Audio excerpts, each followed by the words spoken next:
Well, Marcelo Leites, welcome to Hope and Anchor. Welcome to our virtual table. We like to imagine that we're at a great big pub table having a conversation with friends, but of course we're in a Zoom room, but it's really lovely to see you today. Welcome. Thank you very much for the invitation. I'm happy to be here with you and with your audience. Amen. We like to ask all of our guests at Hope and Anchor at the beginning, where do you live in the world? And what is your local? Now, your local in Britain could be your local pub or bar, but it could also be your local cafe or coffee shop or, dance club, wherever you go on a regular basis in your community to hang out with friends and make new friends. So where are you in the world and what's your local? Yeah, well, I'm from Montevideo, Uruguay, but I'm based in Buenos Aires, in Argentina. So the good news is that I have a bar who is also a cafe, so I can enjoy both. The name is Backroom. It's 2-3 blocks from my home, and I can go there, grab a coffee, work a little bit. Then there are plenty of rooms, and you can have some music there, like jazz or some rock and roll as well. And then in the evening, you can grab a beer. So it's perfect to listen to stories, to work a little bit, but also to have some fun with friends. And perhaps something I would like to say is that because of my work, I'm traveling a lot. And my favorite bar or pub is always those bars that I can meet local people who has a story to tell. So that will be perfect to listen from those who I don't know, and I would like to know what is the story behind them. Yeah, I love that. Like your favorite place wherever you are is a place where local people are. Yeah. Are you someone, and you love to hear their stories? Are you someone who kind of naturally asks people their stories? Like when you're in public spaces, do you find yourself kind of bumping into people and finding out about their lives? Yeah, absolutely, because it's more difficult for me when I am home to do that. It's a kind of social pressure. We know each other, or we are similar among each other. But when I am abroad, it's like I'm feeling much more comfortable. I'm not from there, so come on, let's go. Let's talk. What are you doing here? I'm coming from Uruguay. You know what is Uruguay? What is your story? I mean, it's much more easier. And this is a very good way to understand how people think, how people act, and to know about the society that surrounds you in that moment. So I would say, yes, I would like to do these kind of things. Yes. That's really interesting. So that feels sort of counterintuitive. It feels sort of weird in a good way, that when you're in a place that is different or foreign or not your home, you are more open to conversation. And I wonder if that's something that we all feel, but we haven't maybe registered that, reflected on that. When we're in places where we're uncomfortable, maybe there's more openness to real conversation. Yeah, I think that this is a very good point, because I think you get free of a certain kind of social pressure that you have when you are in your community. I don't know what triggered this, but actually it's happened a lot. So what do you think that you said that a couple of times, that social pressure when you're in your own community? Could you describe? I'm wondering what that social pressure is. Is it about having to sort of, because you're known, you have to perform a certain way of being known, or because you have to be with these people all the time, so it's a little more, it's harder to be vulnerable? What do you think it is? Yeah, I think that perhaps I express myself wrongly. I don't know, it's social pressure, but when you are in your local pub or even in your country, in your city, you know each other. It's not so easy to get surprised. And then when you are abroad, you are more open. I would say you are more vulnerable. And this vulnerability makes you I would say, make you be open to be more surprised. So if I am in Buenos Aires, I have my friends. I have, I can go to a park. I can meet people for a, short conversation. But more or less, I know what other things or what they are doing there. When I am abroad, I don't know what people are doing there. So I would like to be surprised by others. That will be a good answer. I love that answer. An openness to being surprised. Yes. Sounds like a good way to live life. So your title is right now the General Secretary of the World Student Christian Federation. You have been in your previous life, before this position, a leader in student Christian movements in Latin America and the Caribbean in general, and in your home country of Uruguay in particular. You've worked as a social educator, a campaigner, and a company for youth-related programs, ecological justice, human rights. So many commitments. It's an amazing CV or resume, and you're still so young. You've done all this stuff. And if we went online and Googled you, we could read about all those things you've been involved with. And we'll talk more about those later in the program. But I'm always curious about why people do what they do. So when you think of your life work, what is the thing, what is the passion or the burning fire that gets you out of bed in the morning? Why do you do what you do, Marcelo? Mm-hmm. Well, it's a very good question. Make me think a lot. I think that, to be honest, there are always two things. One of the things is more personal. It's more like no individualistic, but it's related to yourself or myself. I mean. Which is, I am like this. I like to, for example, when I start my day and I think I have a meeting, a regular meeting, online meeting, or I need to finalize a concept note about, a gathering that in WSCF we want to have, or I need to look into a budget. Simple things that are not so enthusiastic. I mean, are not so great things, but I feel like small things like this, even bureaucratic things or this kind of things, together could create aims to have something that you can enjoy, you can materialize, you can implement in a short, medium, or long term. So at some point, it's a little bit instinctive. This is a burning fire you have that, okay, in 1 month we are having a meeting with young people about climate justice. And I am eager to listen to them, and also very enthusiastic to see if we can plan something together.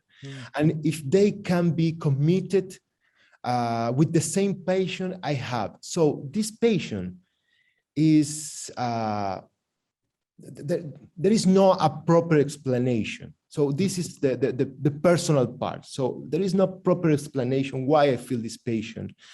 But there is something else, which is I am a Christian. I used to be younger. I'm 35 years old now, but I used to be very involved since I was very young in the Christian ecumenical movement. And I have been studied philosophy as well, social science, and university in the secular world, I would say. And my activism in Christian communities gave me a sense of accountability with the world, a kind of ethics. I need to be accountable.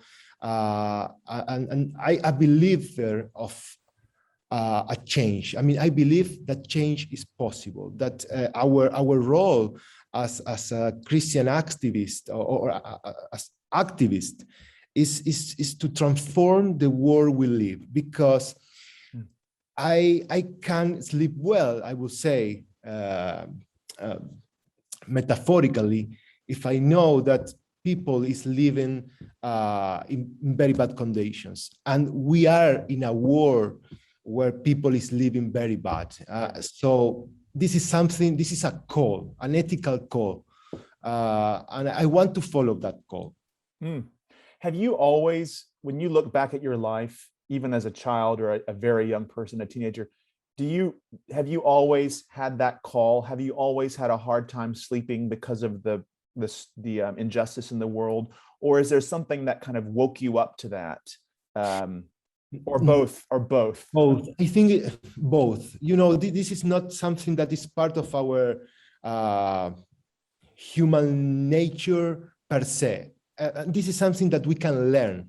I think that when I was like 12 years old, I went to my first year in the high school, and I found the possibility to represent my class in the union, even when we were like 12 years old. So at that point, it was more political activism. It was not related with church. And at that time, I understood that I can combine my Christian activism, my faith, my spirituality to be more broader with activism, with political, Christian or secular activism. So at that time, I realized that I have a call. I need to do something for others, and I can do it alone. You know, this is not that we are like a saviors of somebody. I mean, it's not possible to save ourselves alone. We save ourselves in community. So that is why I learned to work collectively with others. So it comes from a Christian background in church, but also in secular activism. And my faith was combined with my political activism.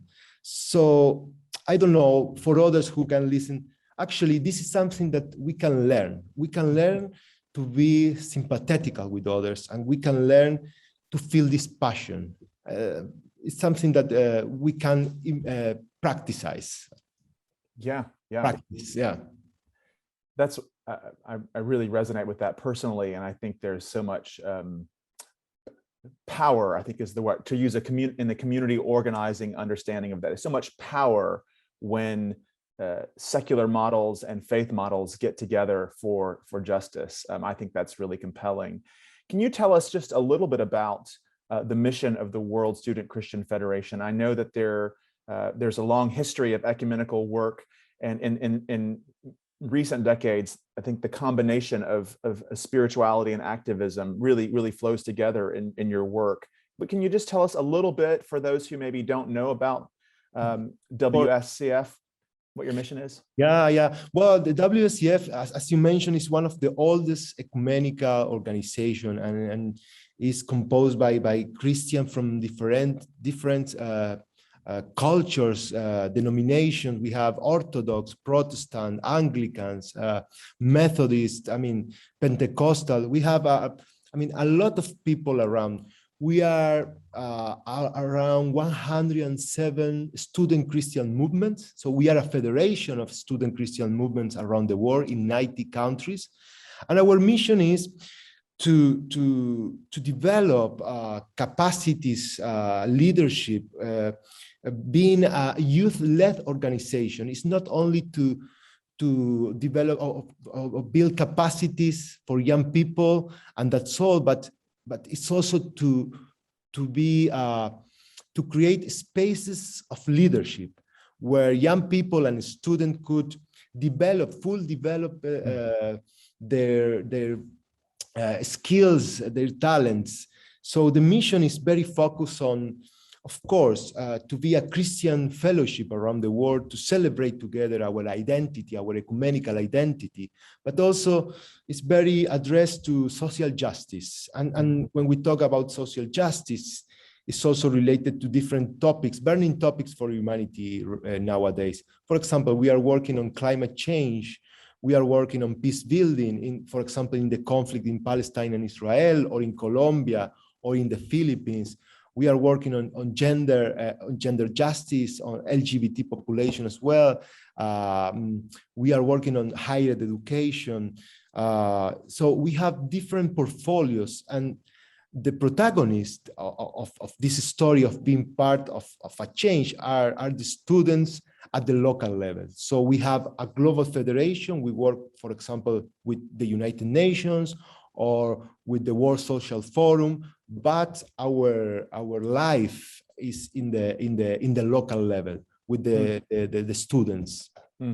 That is a huge manifesto, a huge portfolio of portfolios you just described. And I want to talk about that in a second. But you mentioned young people. Obviously, it's a movement of young people, a federation of young people. And I think there will be lots of young people kind of watching the show today and online later who may feel that burning call, that burning passion to get involved in change, but maybe feel some blocks or barriers or impediments to taking a step into that. I'm curious, what do you think some of the major, in your experience, the major blocks are, barriers to young people saying, I'm in, we can do this? And what would be, if you were speaking to young people, which you are, what would be your top tip or your top encouragement to them to take a step? So major block and top tip for getting involved. Well, major blocks. Well, I think that ecumenical movement, but not only ecumenical movement, also, secular organizations have been led by all people, senior leaders, I would say, are very experienced, they are very good, but sometimes the culture, I would say, the culture of senior leaders have blocked the youth participation. In which sense? It's not that they have not the possibility to participate, but sometimes in churches, in organizations, in political movements, youth are assigned, or young people are assigned with some kind of roles. So those roles are related to mobilization, to demonstration, which are very good. And young people should be transformative, should be revolutionary, but also young people can plan, can strategize, can take decisions. And those roles of decision-making or leading processes, activities, are always more assigned to adults. So this is something that we need to change together. And this is not something that it will be given to us, especially to younger generations. It's something that young people behind the camera or behind the computer or the phone should understand. Young people should go and take those spaces. How well? Respectfully, being serious, but without leaving their prophetical voice behind, without leaving the strengths of the youth, these revolutionary actions that have changed the world in several times. Most of the revolutions we had in history have been led by young people who want transformations. And one more thing, nowadays we are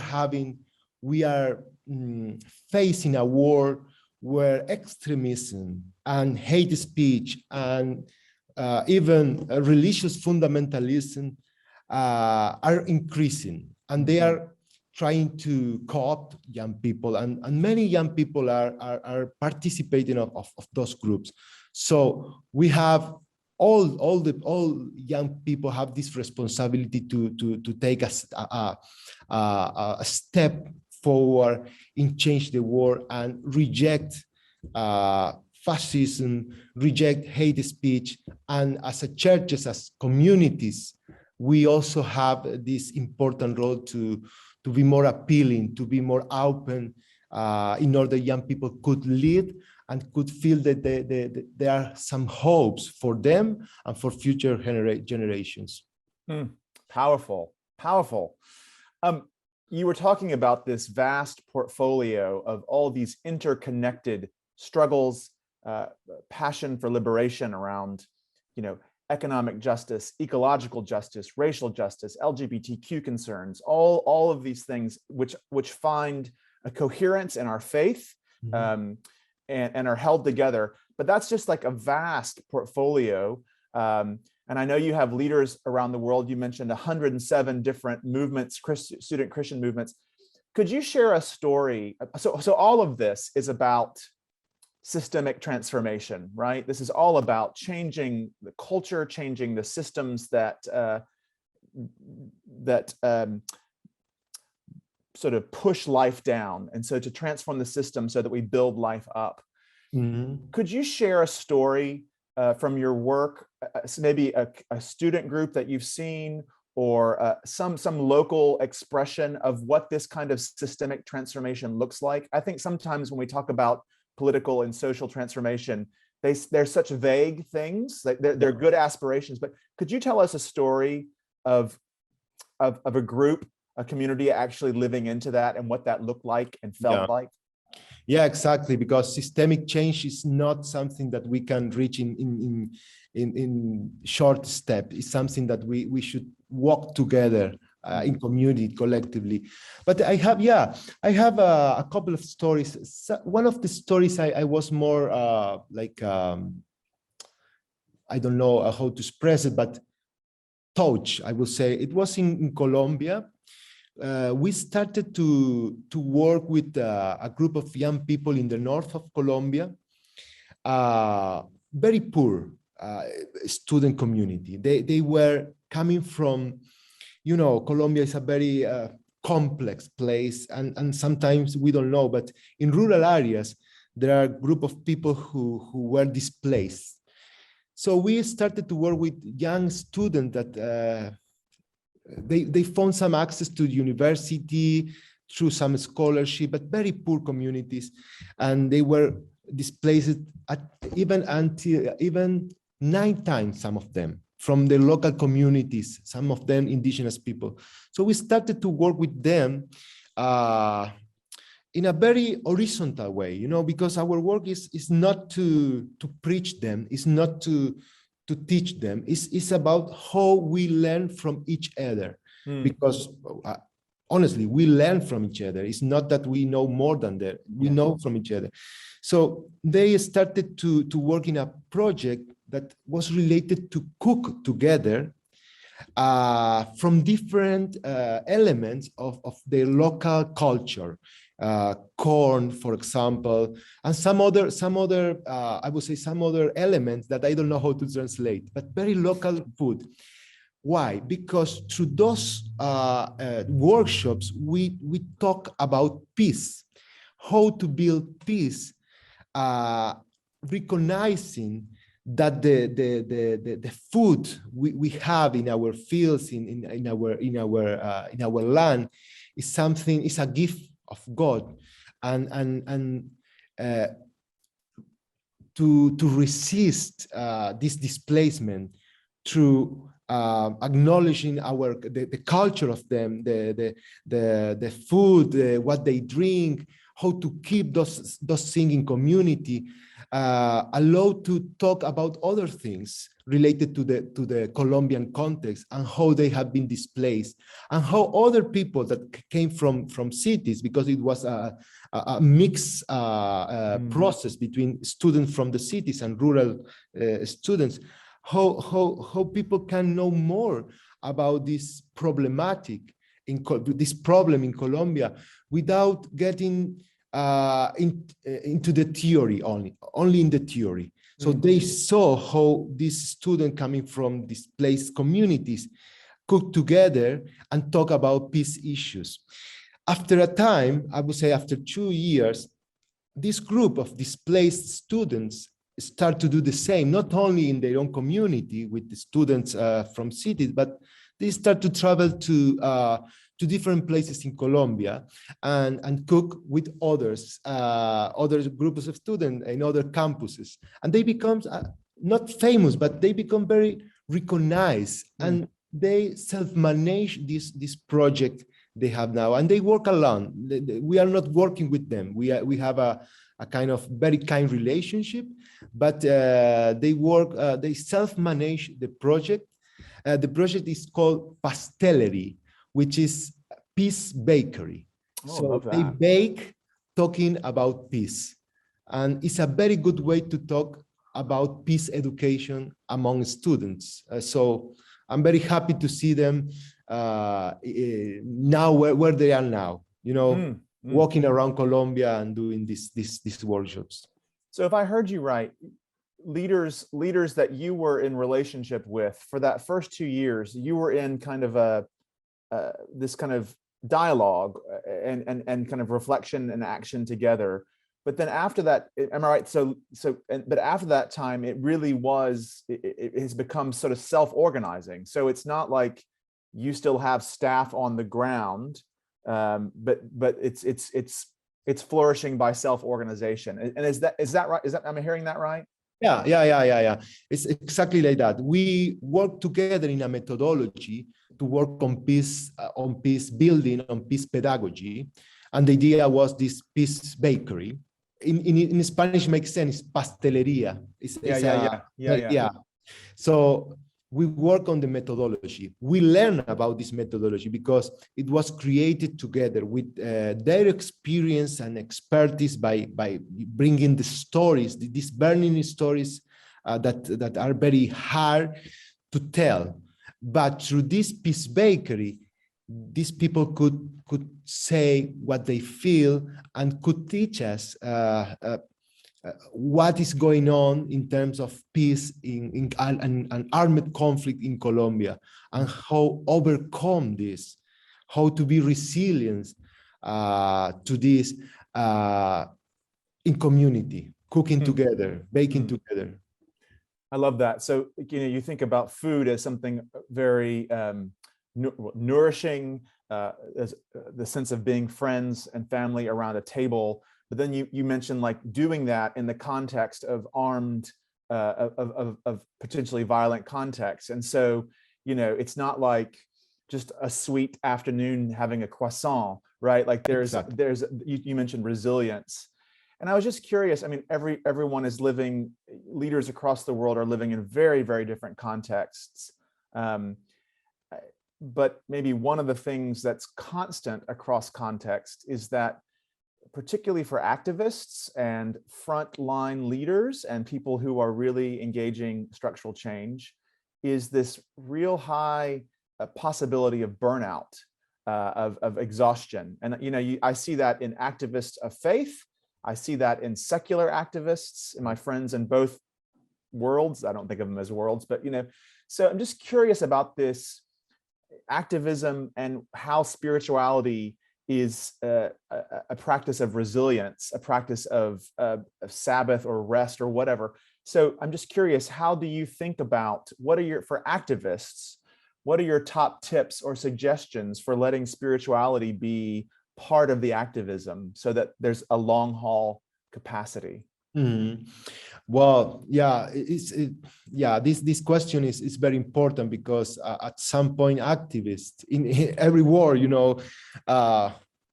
we suffer at some point some kind of burning out process, and I think that spiritual life is very important. It doesn't matter. I would say I'm a Christian, you are a Christian. Many people who is listening are Christian, but perhaps there are other people who are not Christian or are not interested in a particular religion, but spirituality is something that we can't avoid. It doesn't matter if you are Christian or not. I mean, we are spiritual beings, I would say. So the best way to work with those things that are very, very complex sometimes, to listen those stories that are really, about, for example, about gender violence. I have listened, a lot of people told me about rape, about things in amidst armed conflict, for example. So it's very heavy. So activists should have a channel to understand that this is part of their work, but spirituality could relieve a little bit this burden.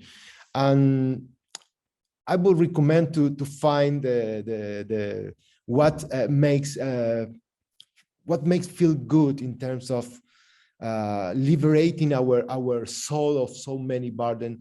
perhaps a prayer, perhaps a song, perhaps dance. There are many ways of being a spiritual being. But we can't avoid to do that. We cannot rationalize everything. So top tips, I don't know. I'm trying to find those tips also for myself and my colleagues, but well, you've shared one. Yeah. I love that you sort of suggest that, spirituality can be found in maybe traditional spiritual practice like prayer or contemplation, but you also say could be in song or in dance. I mean, or, in ordinary things. Maybe I don't want to trespass on your personal life, but I'm just curious, would you share a little, maybe something, what has been a spiritual practice for you as a leader? Where do you encounter God, or where do you feel like God finds you?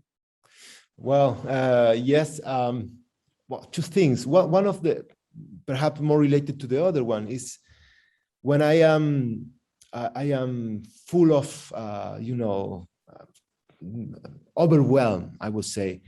I would like to find a song and put my headset and try to find a nice view as well, and listen that song and remember those moments where I was reaffirmed, in order to recover my self-esteem after a moment of being overwhelmed. This is a practice.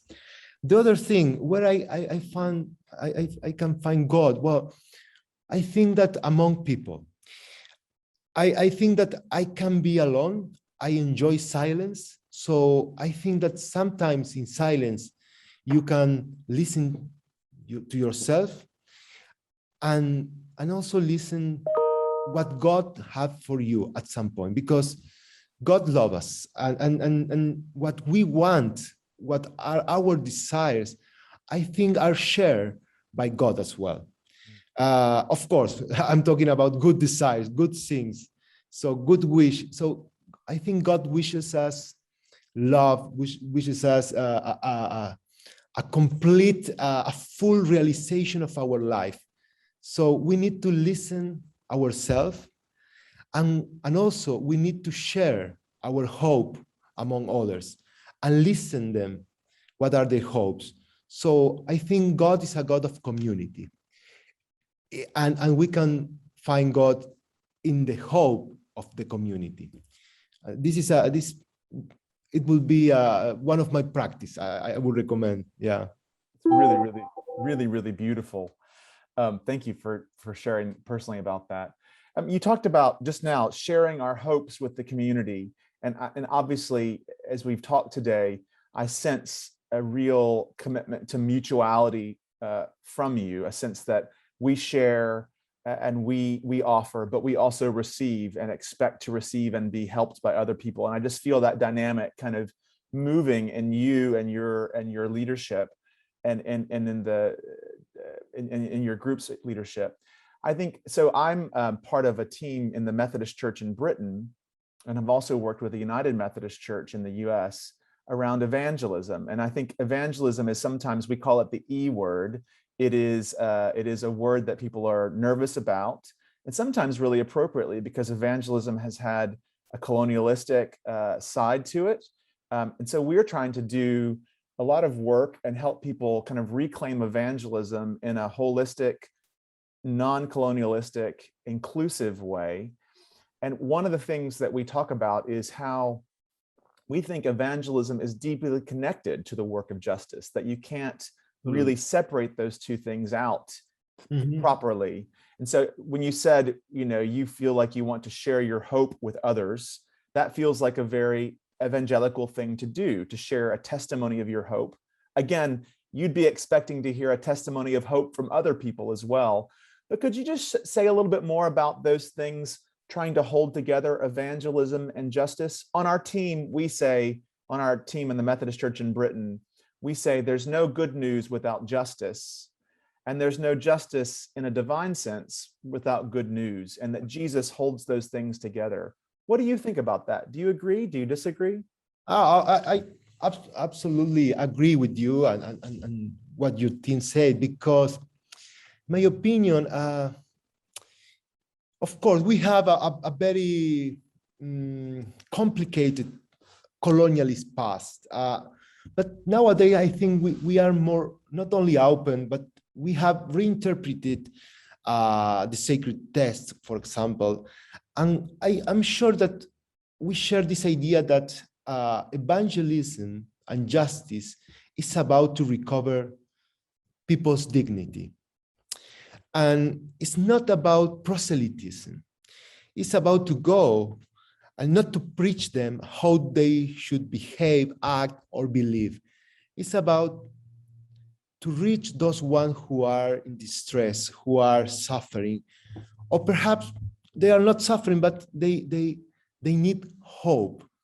We are in a world that there are so many hate speech, so many bad things happening, that the only way to contrast this is bringing hope, narrating hope stories. So evangelism and justice can be separated.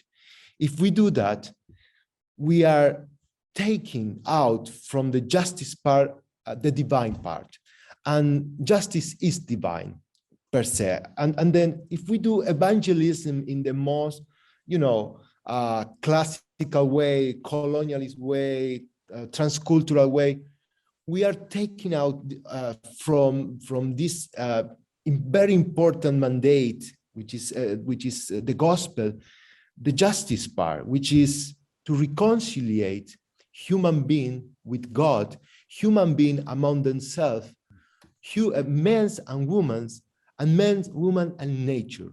So justice should be based in this divine relationship among ourselves. That is what I call a masterclass answer. That's beautiful. I love that. I love that. We need to learn from you more. I want to honor your time, and so we have about 5 minutes left. Can you just say, out of that answer, just Jesus as the one who at least models that connection of justice and evangelism, of good news that is cosmic and hyperlocal at the same time? Who is Jesus? Who is Jesus for you? Well, it's I would say Jesus is a role model, of course. I would like to talk without the religious part of our Savior and so on and so forth. I think Jesus is somebody that everyone should follow, should read, should understand, because actually is somebody who is among us from a religious perspective, but also there are a lot of teachings that are so actual, current. We can use currently those teachings. So for me, Jesus is somebody who incarnate right now in the bodies and in the faces of those who need help, who are suffering. So Jesus is there. When I mentioned these persons these people in Colombia, youth student, very young student in Colombia. When I saw her faces in community working together, I can see Jesus among themselves. So their faces are the faces of is the face of Jesus as well. So Jesus' face is in the community again. I really believe on that. So yeah. That.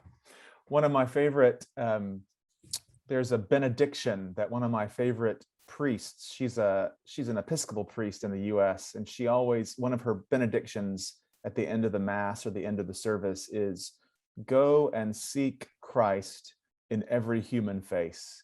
And I just think that, for me at least, that is such a beautiful thing, and also a challenge. And I try to go into the world with eyes wide open to see Christ in every human face. So it's beautiful. I wonder, as we finish up, we're out of time, and you're at a conference, and you got to probably get on a plane very soon.